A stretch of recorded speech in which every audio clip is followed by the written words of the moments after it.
When it comes to relationships, everyone has their own way of showing love. Sometimes, these behaviors and thought processes can be negative rather than positive.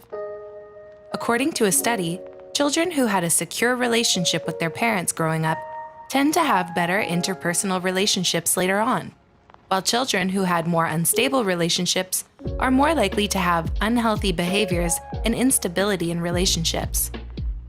Dr. Milan and K. Yurkovich determined that there are 5 different love styles that often are determined by your childhood. So what does each love style say about your childhood? 1. The avoider. People with the avoider type love style often come off as distant or unengaged.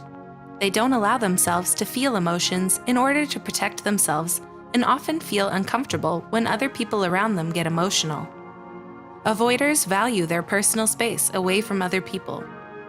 If you have the avoider love style, as a child, you may have grown up in a home that didn't show a lot of affection, that put more focus on being independent and self-reliant. If you are upset by something, you may not have gotten the comfort you needed, whether it be emotional or physical. Maybe at some point, you stopped paying attention to your own feelings and needs so that you could deal with the stress and anxiety from having little to no comfort from your parents or caretakers. 2. The vacillator. The term vacillate means to alternate or waver between different opinions or actions, or in other words, to be indecisive. If you have the vacillator type love style, you may tend to idealize new relationships. However, when the other person shows any trait or behavior that you didn't imagine, you begin to doubt the relationship, and may even consider ending the relationship altogether. As a child, you probably grew up with an unpredictable parent. Maybe they were always finding a reason to leave home, going out often, or meeting new people often, even when you needed them. Whatever the case may have been, your needs weren't your parents' first priority. Because of this, you may have developed a fear of abandonment due to the fact that you didn't receive consistent affection from your parents. As both a child and an adult, you also probably were very sensitive and perceptive, noticing even the slightest sign that someone in your life was distancing themselves. 3. The controller. If you have the controller love type, you probably feel the need to have control in a relationship to avoid the vulnerable, negative feelings you experienced as a child. By being in control, you can ensure that you limit your exposure to feelings like humiliation, fear, and helplessness.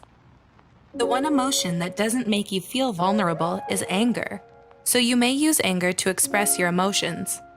You probably have a particular way you like things done, and when those expectations aren't met, you may get angry or stressed.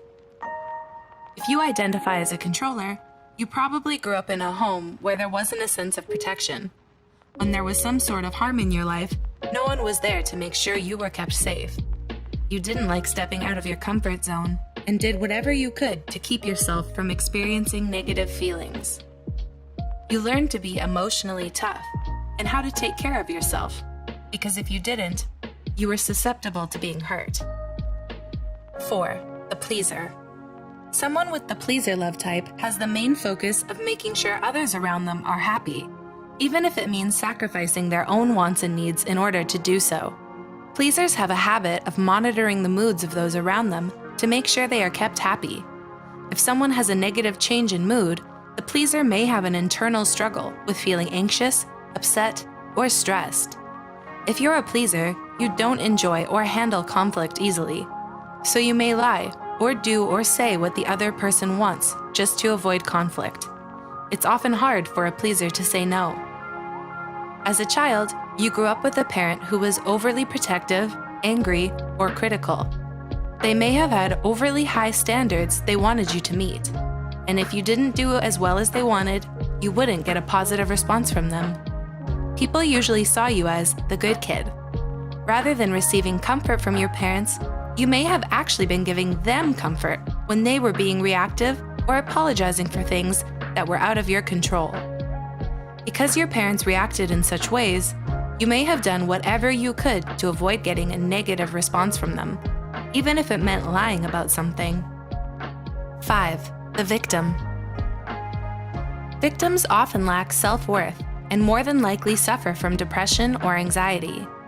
Rather than living, they just tend to go through the motions. In relationships, it's not uncommon for them to gravitate toward a controller, as they mimic what they experienced in childhood. Victims are used to complying. They find it easier or even comforting to be with a controller in order to get by, as that's what they're used to. If you have the victim love style, you probably grew up in a chaotic home. You had parents that would be angry or even violent. Learning to be compliant helped keep any attention off of yourself. Did you ever use your imagination to escape the negativity surrounding you? That's common with victims, as being fully present is too painful for them. These 5 love styles help us understand more of the negative way we react and behave in relationships, and also why we are this way due to our childhood experiences. Did you relate to any of these styles? Leave a comment below and let us know if any of these love styles describe you and your childhood. If you find this video insightful, share it with someone who would benefit from it. Don't forget to like this video and subscribe to Psych2Go for more psychology videos. Thanks for watching, and we will see you soon.